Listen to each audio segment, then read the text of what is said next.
How can the smart ball get your hips moving in a better way during the golf swing? How your hips work in the golf swing is huge. It's what I call one of the two engines of the golf swing. The shoulders and the hips mirror the two engines, but the hips, they don't move in the right way during the golf swing. You're in for a whole heap of trouble. Before we start, don't forget, hit that link below to get on my website, to get on the waiting list for lessons with myself here at Whittleby Park Golf Club. Now, this is how the hips work for a lot of you. I got my left hip towards this garage door just here. What you would normally do, and this is going for a lot of you golfers out there, you'd want to slide away from that garage door. When you take your golf club back, you'd want to slide away from it. Because if we think about it, we've learnt since we're knee high to a grasshopper that to throw a ball as far as we can do, we've got to step back and then go forward. Makes common sense. But golf's not like that. The ball's in front of us and it doesn't move. When we throw a ball, the ball goes with us. We actually have to strike a golf ball as sweetly as we can do. For that to happen, we have to stay more centered. Now, what does that mean when it comes to the hips and the smart ball? So what this does brilliantly is when you put this smart ball up against your left hip and the garage door, we're just putting a little bit of pressure onto it so again it doesn't fall over.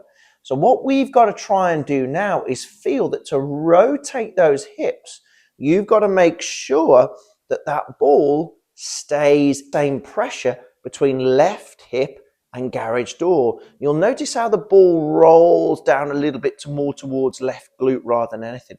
The problem is if you slide away, you're going to struggle. And that's the cause of a lot of really coming over the top shots, fades, pulls, fats, thins, you name it, you could hit it if those hips slide away. Remember, we have to make sure we're rotating those hips.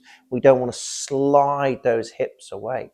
So with the help of the smart ball, pushing that in, just gentle pressure between left hip and garage door there, you've got to try and maintain that smart ball within your hip. Try and really feel there's a rotation. You'll actually only feel you can only take the club, back to about here, and then you'll struggle to take it further back, which is fine. It's going to make it more compact at the top. It's going to make it more stable at the top. But most importantly, it's going to keep you centered over that ball without having to try and compensate for anything. Because when you slide away, oh my word, your hands just go too high. The right hip goes up, the hands go too high. More than likely, we're going to cut across it, or we'll try and correct it and we'll back up and out, trying to get that left hip back towards that garage door. And again, anything can happen. The fats, the thins, the blocks, the push, the fades, anything could occur from that.